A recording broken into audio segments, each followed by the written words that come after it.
नेता सदन, मैं आपके खेल के बारे में नहीं कुछ बोलना चाहता। देखिए एक गाना याद आ रहा उनको, फिर हो जाए मैच एक दिन एक आना में ही क्रिकेट का।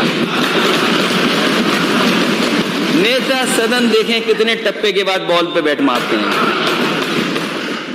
और मैं आपको बता दूं, नेता सदन जितनी बॉल फेंकोगे आप उतने छक्के मारूंगा मैं। अध्यक्ष महोदय, मैं सदन में नहीं था, लेकिन मुझे लगा कि यहां पर कुछ सरकार जवाब देने से भाग रही है। हम जितने भी विपक्ष के लोग हैं, हम सब जाति जनगणना चाहते हैं।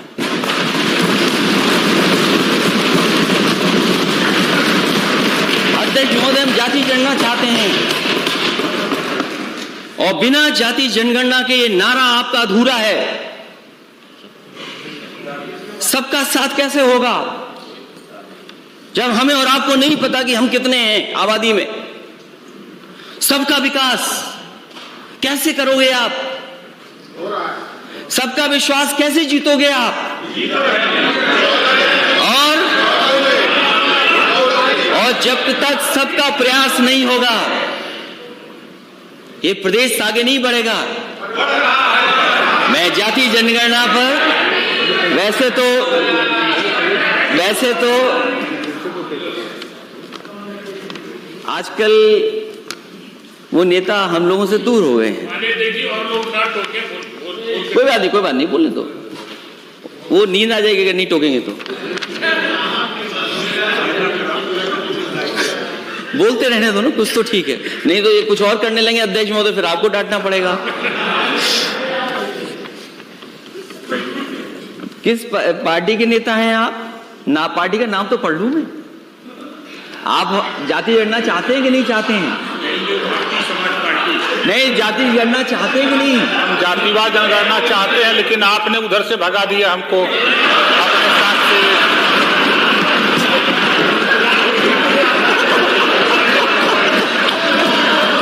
अच्छा नहीं, चलिए वो बात हमारी आपकी हो जाएगी, बात की बात।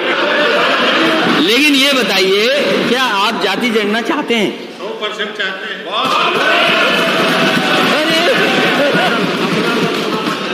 कितने अच्छे लग रहे मंत्री बने हुए। इसी मंत्री के लिए गए थे वहां। 5 करोड़ नहीं, नाव मिलना ठीक है, नाव के लिए सर। क्या आप भी तो नेता हैं, क्या आप जाति जनगणना चाहते हैं?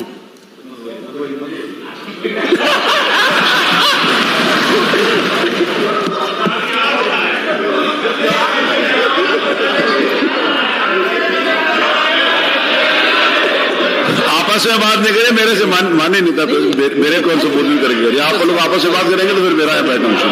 बैठिए माने मंत्री जी, मेरे से बात। क्या आप? अरे डॉक्टर संजय जी, अरे आप बैठिए माननीय मंत्री। डॉक्टर संजय जी, अरे उनका ऐसे जवाब देने लगेगा तो मेरा काम क्या? मेरा काम जवाब आ जाने दो तो अच्छा लगेगा। बात में जब उनका मौका आएगा तब देंगे। संगति दूर होनी चाहिए। जो लोगों ने विसंगति पैदा कर रखी है कि हमें लटका रखा है, न हम पिछड़े में हैं, न अनुसूचित में हैं, जब इनके पावर नहीं है। आप बैठिए माननीय मंत्री जी, आप बैठिए। आप बैठिए, अरे काउंट के चक्कर में फंस रहे हैं, बैठिए। अरे बैठिए,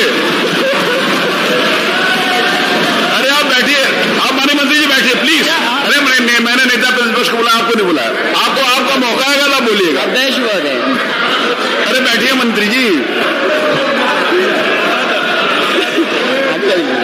अध्यक्ष महोदय, मैं जानता हूं वो समर्थन कर रहे हैं दिल से, वो साथ हो सकते हैं, लेकिन दिल से हम लोगों के साथ ही हैं। दिल पे क्या गुजर रही है वो बेहतर समझते हैं। और क्योंकि हम दोनों इंजीनियर हैं, तो इंजीनियर बात को अच्छी तरह समझते हैं। मुझे लगता है अपना दल भी यही चाहता है। अरे फिर आप खड़े हो गए। बैठिए माननीय मंत्री जी, बैठिए, जब आपका मौका आएगा तब बैठिए। नहीं, अध्यक्ष महोदय ये बात तो, अरे आप देखिए, आप बोल रहे हो, कोई बीच में ना खड़ा, ये मेरी जिम्मेवारी है। ठीक है, लेकिन मैं अपने लिए समर्थन तो जुटा सकता हूँ। नहीं, आप बाद में जुटाइएगा अपनी बात।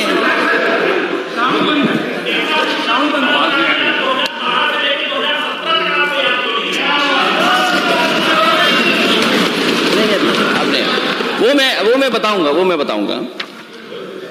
और कोई दल बचा है? हमारे साथी सहयोगी दल आरएलडी, हम और आप तो एक ही हैं। नहीं, कांग्रेस ने तो किया ही नहीं। वो जो माननीय आशीष जी ने जो सवाल पूछा उसमें मैं बोलूंगा। हमारी पार्टी की माननीय सदस्य हैं और उनका एक अपना दल है, उनकी माताजी राष्ट्रीय अध्यक्ष हैं, और जाति जनगणना पे मैं समझता हूँ आप भी सहमत हैं। वो दोनों तो एक ही है ना, अलग है। अपना दल सोनेलाल, अपना दल कमेराबाई। अच्छा बैठे।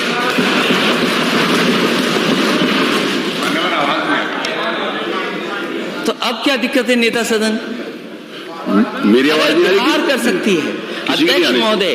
जरा चेक करें आवाज अध्यक्ष क्यों नहीं आ महोदय, रही? जाति जनगणना अगर बिहार में हो सकती है, अब आ रही है? अगर अध्यक्ष महोदय जाति जनगणना बिहार में हो सकती है, और मैंने अपने संकल्प पत्र में लिखा था, अपने घोषणा पत्र में लिखा था, समाजवादी सरकार बनेगी तो 3 महीने के अंदर जाति जनगणना उत्तर प्रदेश की कराने का काम सरकार से होगा। और माननीय सदस्य ये सवाल जो पूछ रहे हैं, आपका सवाल ठीक है आशीष जी, माननीय सदस्य का, कि आपकी सरकार में आपने क्यों नहीं किया। मुझे याद है मैं लोकसभा में था उस समय अध्यक्ष महोदय, नेताजी से लेकर के शरद यादव जी और दक्षिण भारत के सब नेता, आदरणीय लालू प्रसाद यादव जी, और दक्षिण के जितने दल हैं, कांग्रेस पार्टी के अंदर जितने लोग थे, बहुत सारे लोग ये चाहते थे कि जब सेंसस हो रहा है तो जाति जनगणना हो उसमें। उसके लिए लोकसभा में कई बार धरने पर आवाज उठाई गई, और उस समय कांग्रेस की लीडरशिप ने आश्वासन दिया था कि हम जाति जनगणना कराएंगे। पता नहीं क्यों उस सेंसस में नहीं किया गया। जब दोबारा सेंसस होने जा रहा है, इसलिए हमारी फिर मांग है कि जाति जनगणना होनी चाहिए, क्योंकि कांग्रेस की अकेली सदस्य हैं और हमारे गठबंधन की सहयोगी भी हैं। बहुजन समाज पार्टी भी उन्होंने बोला नहीं कि आप नहीं, वो उन्हें पूछ के आना पड़ेगा। वो सहयोगी उन्होंने बताया नहीं कि है।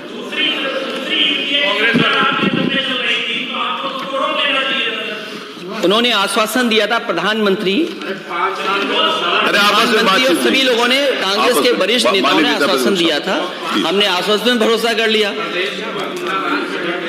इसलिए समाजवादी पार्टी इस पक्ष में है और बहुत सारे दल इस पक्ष में है, और उत्तर प्रदेश की जनता चाहती है कि जाति जनगणना हो। आखिरकार सरकार पीछे क्यों हट रही है? और अगर आप जाति जनगणना के खिलाफ हैं तो आउटसोर्स व्यवस्था के खिलाफ क्यों नहीं है? आप प्राइवेटाइजेशन के खिलाफ क्यों नहीं है? अगर आप आउटसोर्स के खिलाफ नहीं हैं, आप प्राइवेटाइजेशन के खिलाफ नहीं हैं, तो आखिरकार आप जाति जनगणना के खिलाफ क्यों हैं? और नेता सदन ने कई बार प्रेजेंटेशन देखा होगा कि डेटा सेंटर हम बना रहे हैं, उसके लिए इन्वेस्टमेंट के लिए भी कई लोगों से एमओयू हुए, कई चीजें जमीन पे भी आ रही है। नोएडा में डेटा सेंटर बन रहा है, बजट में भी कुछ चीज दिखाई दे रही है डेटा सेंटर के लिए। आप डेटा सेंटर कल बना रहे हैं, आपके यूपी का डेटा सेंटर क्यों नहीं है? और फिर जाति जनगणना हो जाएगी तो उसमें क्या दिक्कत है आपको? लेकिन हम समाजवादी लोग इसके पक्ष में हैं।